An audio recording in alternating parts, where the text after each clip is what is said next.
Compartmental chief minister হয়েছেন নন্দীগ্রামে আমার কাছে হেরে, এবারে ভবানীপুরে হেরে double compartmental x chief minister হবেন। আমাকে প্রতারণা করা হয়েছে, আমার রিগিং করা হয়েছে, টোটাল ভোট লুট করা হয়েছে। সেদিন ডিএম এসপি সবাইকে চেঞ্জ করে দিয়ে বিজেপি ক্ষমতায় আছে বলে গায়ের জোরে ইলেকশন কমিশনের সাহায্যে ডিএম চেঞ্জ করেছিল, এসপি চেঞ্জ করেছিল, আইসি চেঞ্জ করেছিল, আর ইলেকশন হয়ে যাওয়ার পরেও লোডশেডিং করে দিয়ে রেজাল্ট পাল্টে দিয়েছিল। আমি আজ নাও কাল এর বদলা তো নেবই। বঙ্গের রাজনীতিতে 2026 কি নতুন ইতিহাস লিখবে? যদি সত্যিই পরিবর্তন হয়, বাংলা পাবে নতুন মুখ্যমন্ত্রী। প্রশ্ন হচ্ছে, কে তিনি? বিধানসভা নির্বাচন যত এগিয়ে আসছে ততই একটি নাম ক্রমশ আলোচনার কেন্দ্রে উঠে আসছে, শুভেন্দু অধিকারী। তিনি কি সত্যি বাংলার পরবর্তী মুখ্যমন্ত্রী হতে পারেন, নাকি দ্বিতীয় কেউ? এই পুরো বিষয়টি শুধু একটি সুপরিকল্পিত রাজনৈতিক কৌশল? এই প্রশ্ন এখন রাজনৈতিক মহল থেকে সাধারণ মানুষের আলোচনার কেন্দ্রবিন্দুতে। নমস্কার, আমি মধুরিমা ভৌমিক, আর দৈনিক সংবাদ অনলাইনে আপনারা দেখছেন সত্যি আসলে বেদনাদায়ক। ये तो नंदीग्राम में क्या हुआ था, लोड शेडिंग करके सेंट्रल इलेक्शन कमीशन को मैनिपुलेट करके एक रिजल्ट हो गया था, वो तो उल्टा दिया। तो भवानीपुर दीदी का है, दीदी का रहेंगे, ये सब बकवास है। বর্তমানে শুভেন্দু অধিকারী পশ্চিমবঙ্গ বিধানসভার বিরোধী দলনেতা। 2021 সালের নির্বাচনে মমতা বন্দ্যোপাধ্যায়ের বিরুদ্ধে নন্দীগ্রামে তার জয় তাকে রাজ্যের রাজনীতিতে এক নতুন উচ্চতায় পৌঁছে দেয়। এই জয় শুধুমাত্র একটি আসনের জয় ছিল না, বরং এটি ছিল প্রতীকীভাবে তৃণমূল কংগ্রেসের বিরুদ্ধে বিজেপির সবচেয়ে বড় রাজনৈতিক বার্তা। সেই মুহূর্ত থেকেই শুভেন্দু নিজেকে রাজ্যের প্রধান বিরোধী মুখ হিসেবে প্রতিষ্ঠা করতে শুরু করেন। বর্তমান সময়ে তিনি বিজেপির সবচেয়ে দৃশ্যমান এবং আক্রমণাত্মক নেতা। রাজ্যের প্রায় প্রতিটি বড় ইস্যুতে তিনি সরাসরি সরকারের বিরুদ্ধে অবস্থান নিচ্ছেন, আন্দোলনের নেতৃত্ব দিচ্ছেন এবং সংবাদ মাধ্যমে নিজের উপস্থিতি বজায় রাখছেন। এর ফলে সাধারণ মানুষের মধ্যে তার একটি স্পষ্ট ইমেজ তৈরি হয়েছে, একজন শক্তিশালী প্রতিদ্বন্দ্বী যিনি সরাসরি মুখ্যমন্ত্রীকে চ্যালেঞ্জ জানাতে পারেন। তবে এই প্রশ্নটি অত্যন্ত গুরুত্বপূর্ণ, বিজেপি কি তাকে আনুষ্ঠানিকভাবে মুখ্যমন্ত্রী মুখ হিসেবে ঘোষণা করেছে? এর উত্তর স্পষ্টভাবে না। এখনো পর্যন্ত বিজেপি অফিসিয়ালি শুভেন্দু অধিকারীকে পশ্চিমবঙ্গের মুখ্যমন্ত্রী মুখ হিসেবে ঘোষণা করেনি। এর পেছনে একটি সুপরিচিত কৌশল কাজ করে। বিজেপির কেন্দ্রীয় স্ট্র্যাটেজি সাধারণত হলো নির্বাচনের আগে মুখ্যমন্ত্রী প্রার্থী ঘোষণা না করা এবং কালেকটিভ লিডারশিপ বা কেন্দ্রীয় নেতৃত্ব, বিশেষ করে নরেন্দ্র মোদীর মুখকে সামনে রেখে নির্বাচন লড়া। এই কৌশল নতুন নয়। মহারাষ্ট্র, হরিয়ানা এই রাজ্যগুলোতে যেমন দেখা গেছে, তেমনি 2021 সালের পশ্চিমবঙ্গ বিধানসভা নির্বাচনেও এই একই প্যাটার্ন অনুসরণ করা হয়েছিল।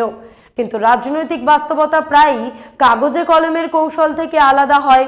যদিও আনুষ্ঠানিক ঘোষণা নেই, তবুও বিভিন্ন রাজনৈতিক বিশ্লেষণ বলছে যে শুভেন্দু অধিকারীকে কার্যত বিজেপির ডি ফ্যাক্টো মুখ হিসেবে তুলে ধরা হচ্ছে। মমতা বন্দ্যোপাধ্যায়ের বিরুদ্ধে সরাসরি লড়াই, রাজ্যের প্রতিটি বড় রাজনৈতিক ইস্যুতে তার সামনের সারিতে থাকা এবং দলীয় প্রচারে তার গুরুত্ব, সবকিছুই ইঙ্গিত দেয় যে তাকে সামনে রেখেই বিজেপি একটি বিকল্প নেতৃত্বের চিত্র গড়ে তুলছে। এই প্রেক্ষাপটে তার একাধিক গুরুত্বপূর্ণ কেন্দ্রে লড়াই করার কৌশল বিশেষভাবে তাৎপর্যপূর্ণ। নন্দীগ্রাম, যেখানে তিনি ইতিমধ্যেই নিজের রাজনৈতিক শক্তি প্রমাণ করেছেন, এবং ভবানীপুর, যা মমতা বন্দ্যোপাধ্যায়ের শক্ত ঘাঁটি। এই দুই জায়গায় লড়াই করার অর্থ শুধুমাত্র নির্বাচনী লড়াই নয়, বরং একটি স্পষ্ট রাজনৈতিক বার্তা দেওয়া। এটি কার্যত দেখায় যে তিনি শুধু একজন প্রার্থী নন, বরং রাজ্যের ক্ষমতার কেন্দ্রে পৌঁছানোর লড়াইয়ে অন্যতম প্রধান দাবিদার। তবে এই সমীকরণ এতটা সরল নয়। বিজেপির রাজ্য রাজনীতির ভিতরে একাধিক শক্তিশালী নেতা রয়েছেন, যেমন দিলীপ ঘোষ এবং সুকান্ত মজুমদার। এদের প্রত্যেকেরই নিজস্ব সংগঠন এবং প্রভাব রয়েছে। ফলে কোনো একজনকে সামনে এনে অন্যদের অসন্তুষ্ট করার ঝুঁকি দল নিতে চায় না।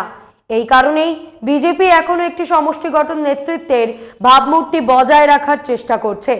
পশ্চিমবঙ্গের রাজনীতিতে অনেক নাটকীয় অধ্যায় রয়েছে, কিন্তু এমন গল্প খুব কমই আছে যেখানে একসময় রাজনৈতিক সহযোদ্ধা পরিণত হয়েছেন সবচেয়ে বড় প্রতিদ্বন্দ্বীতে। একদিকে বাংলার মুখ্যমন্ত্রী মমতা ব্যানার্জি, অন্যদিকে তার এক সময়ের অত্যন্ত ঘনিষ্ঠ সহযোগী এবং তৃণমূল কংগ্রেসের অন্যতম সংগঠক শুভেন্দু অধিকারী।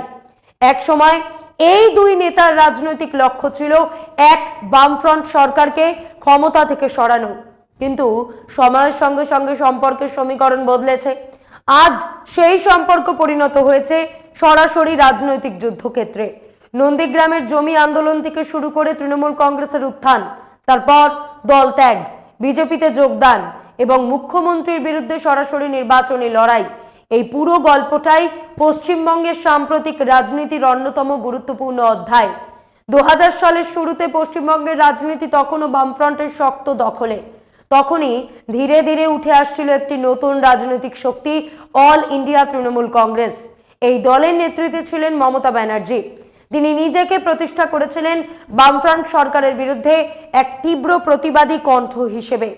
এই সময় পূর্ব মেদিনীপুর জেলায় দ্রুত জনপ্রিয় হয়ে উঠতে শুরু করেন তরুণ নেতা শুভেন্দু অধিকারী। শুভেন্দু ছিলেন রাজনৈতিক পরিবার থেকে উঠে আসা। তার বাবা শিশির অধিকারী দীর্ঘদিন ধরে ওই অঞ্চলের একজন পরিচিত রাজনৈতিক নেতা। তবে নিজের পরিচয় তৈরি করেছিলেন শুভেন্দু নিজের রাজনৈতিক সংগঠন এবং আন্দোলনের মাধ্যমে। নন্দীগ্রাম আন্দোলন, রাজনৈতিক ইতিহাসের মোড়, 2007 সাল। পশ্চিমবঙ্গের রাজনীতিতে তখন বড় ঝড় উঠছে। পূর্ব মেদিনীপুরের নন্দীগ্রাম অঞ্চলে শিল্প প্রকল্পের জন্য জমি অধিগ্রহণের পরিকল্পনা করা হয়। এই সিদ্ধান্তের বিরুদ্ধে স্থানীয় মানুষের মধ্যে তীব্র অসন্তোষ তৈরি হয় এবং সেই আন্দোলনের অন্যতম প্রধান সংগঠক হয়ে ওঠেন শুভেন্দু অধিকারী। নন্দীগ্রাম আন্দোলন দ্রুতই রাজ্য জুড়ে আলোচনার কেন্দ্র হয়ে ওঠে এবং এই আন্দোলনই তৃণমূল কংগ্রেসকে একটি বৃহৎ রাজনৈতিক শক্তি হিসেবে প্রতিষ্ঠা করতে সাহায্য করে। রাজনৈতিক বিশ্লেষকদের মতে নন্দীগ্রামের আন্দোলন না হলে 2011 সালের পরিবর্তনের রাজনীতি এত দ্রুত সম্ভব হতো না। 2011 সালের বিধানসভা নির্বাচন পশ্চিমবঙ্গের রাজনৈতিক ইতিহাসে এক ঐতিহাসিক মুহূর্ত। 34 বছরের বামফ্রন্ট শাসনের অবসান ঘটিয়ে ক্ষমতায় আসে অল ইন্ডিয়া তৃণমূল কংগ্রেস। মুখ্যমন্ত্রী হন মমতা ব্যানার্জি। ক্ষমতায় আসার পর তৃণমূল সরকারের গুরুত্বপূর্ণ দায়িত্ব পান শুভেন্দু অধিকারী। তিনি ছিলেন পরিবহন মন্ত্রী, পরে সেচ দপ্তরের মন্ত্রী। পূর্ব মেদিনীপুরে তৃণমূলের সংগঠন কার্যত তার হাতেই ছিল। অনেকেই তখন মনে করতেন তৃণমূল কংগ্রেসের ভবিষ্যৎ নেতৃত্বের তালিকায় শুভেন্দু অন্যতম গুরুত্বপূর্ণ মুখ। 2017-18 সালের পর থেকে তৃণমূল কংগ্রেসের ভেতরে ধীরে ধীরে পরিবর্তন শুরু হয়। দলের সংগঠন এবং ক্ষমতার ভারসাম্যে নতুন কিছু মুখ সামনে আসতে থাকে, বিশেষ করে অভিষেক ব্যানার্জি দলের গুরুত্বপূর্ণ কৌশলগত ভূমিকায় উঠে আসেন। এই সময় থেকেই শুভেন্দু অধিকারী ধীরে ধীরে দলের বিভিন্ন কর্মসূচি থেকে দূরে সরে যেতে থাকেন। রাজনৈতিক মহলে তখন থেকেই জল্পনা শুরু হয়। তৃণমূলের ভেতরে মতভেদ বাড়ছে। 2020 রাজনৈতিক বিস্ফোরণ। 2020 সালের ডিসেম্বর শুভেন্দু অধিকারীর আনুষ্ঠানিকভাবে তৃণমূল কংগ্রেস ছেড়ে দেন। এরপর তিনি যোগ দেন ভারতীয় জনতা পার্টিতে। এই সিদ্ধান্ত পশ্চিমবঙ্গের রাজনীতিতে বড় আলোড়ন তোলে, কারণ তৃণমূলের অন্যতম গুরুত্বপূর্ণ সংগঠক সরাসরি প্রধান বিরোধী দলে চলে গেলেন। চলুন ফিরে যাই 2021। নন্দীগ্রামে মুখোমুখি লড়াই। 2021 সালের বিধানসভা নির্বাচন ছিল এক ঐতিহাসিক রাজনৈতিক সংঘর্ষ। মুখ্যমন্ত্রী মমতা ব্যানার্জি নিজের পুরনো কেন্দ্র ছেড়ে প্রার্থী হন নন্দীগ্রাম থেকে। এই সিদ্ধান্ত অনেককেই অবাক করেছিল, কারণ নন্দীগ্রাম ছিল শুভেন্দু অধিকারীর শক্ত ঘাঁটি, আর সেই কেন্দ্র থেকেই বিজেপি প্রার্থী হন শুভেন্দু অধিকারী। নির্বাচনের প্রচার ছিল অত্যন্ত তীব্র। দুই নেতার মধ্যে একাধিকবার তীব্র বাকযুদ্ধ হয়। শেষ পর্যন্ত ফলাফল আসে নাটকীয়ভাবে। নন্দীগ্রামে অল্প ব্যবধানে জয়ী হন শুভেন্দু অধিকারী। বিজেপিতে যোগ দেওয়ার পর শুভেন্দু অধিকারী রাজ্যের বিরোধী রাজনীতির অন্যতম প্রধান মুখ হয়ে ওঠেন। 2021 সালের নির্বাচনের পর তিনি হন পশ্চিমবঙ্গ বিধানসভার বিরোধী দলনেতা। এই সময় তিনি একাধিক আন্দোলন এবং রাজনীতির কর্মসূচির নেতৃত্ব দেন। দুর্নীতির অভিযোগ নিয়ে আন্দোলন, তৃণমূল সরকারের বিরুদ্ধে একাধিক দুর্নীতির অভিযোগ তুলে সরব হন তিনি। বিশেষ করে শিক্ষক নিয়োগ দুর্নীতি এবং অন্যান্য প্রশাসনিক সিদ্ধান্ত নিয়ে বারবার রাজ্য সরকারের সমালোচনা করেন। তিনি দাবি করেন রাজ্যে প্রশাসন দলীয় নিয়ন্ত্রণে চলে গেছে। শুভেন্দু অধিকারী বারবার দাবি করেছেন যে পশ্চিমবঙ্গে আইন শৃঙ্খলা পরিস্থিতি খারাপ হচ্ছে, তবে বিভিন্ন ঘটনাকে সামনে এনে রাজ্য সরকারের বিরুদ্ধে সরব হন। এই নিয়ে তার সঙ্গে মুখ্যমন্ত্রীর একাধিকবার তীব্র বাকযুদ্ধও হয়েছে। পশ্চিমবঙ্গ বিধানসভায়ও বহুবার উত্তেজনাপূর্ণ পরিস্থিতি তৈরি হয়েছে।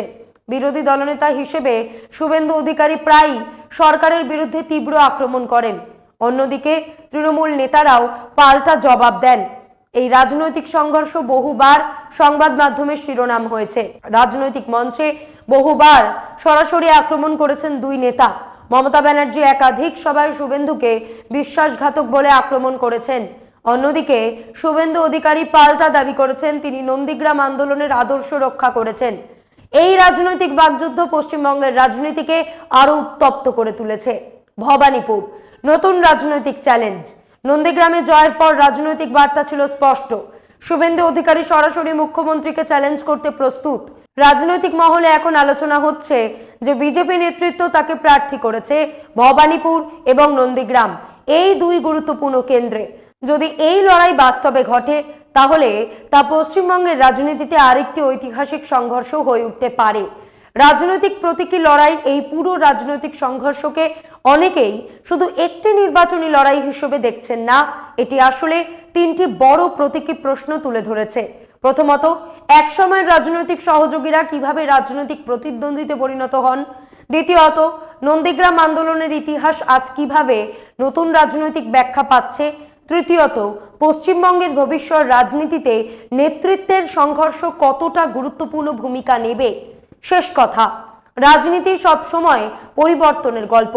এক সময় একই মঞ্চে দাঁড়িয়ে আন্দোলন করা দুই নেতা আজ সম্পূর্ণ ভিন্ন রাজনৈতিক পথে হাঁটছেন। একদিকে বাংলার মুখ্যমন্ত্রী মমতা ব্যানার্জি, অন্যদিকে তার একসময়ের ঘনিষ্ঠ সহযোগী আজকের প্রধান রাজনৈতিক প্রতিদ্বন্দ্বী শুভেন্দু অধিকারী। নন্দীগ্রামের জমি আন্দোলন থেকে শুরু হওয়া এই গল্প আজ পৌঁছেছে এক নতুন রাজনৈতিক অধ্যায়ে এবং ভবিষ্যতের নির্বাচনী লড়াই হয়তো ঠিক করবে এই রাজনৈতিক সংঘর্ষের পরবর্তী অধ্যায় কি হতে চলেছে।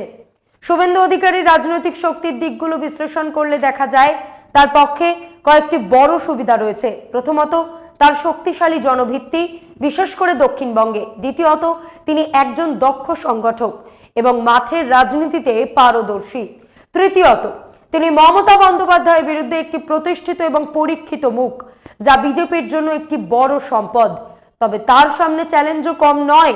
প্রথমত, বিজেপির কেন্দ্রীয় নেতৃত্বের উপর তার নির্ভরতা। শেষ পর্যন্ত মুখ্যমন্ত্রী কে হবেন সেই সিদ্ধান্ত দিল্লির হাতেই থাকবে।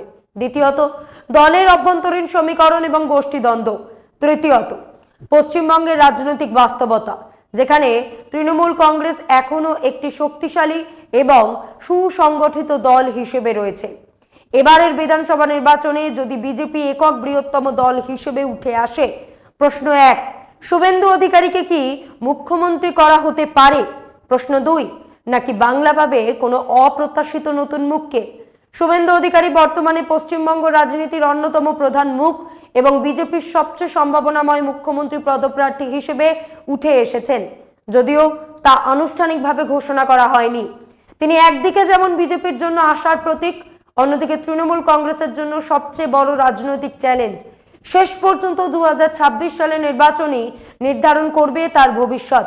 তিনি কি সত্যি বাংলার মুখ্যমন্ত্রী হবেন, নাকি বিজেপি আবারও কোনো অপ্রত্যাশিত সিদ্ধান্ত নেবে? এই প্রশ্নের উত্তর লুকিয়ে আছে আগামী দিনের রাজনৈতিক ফলাফলের মধ্যে।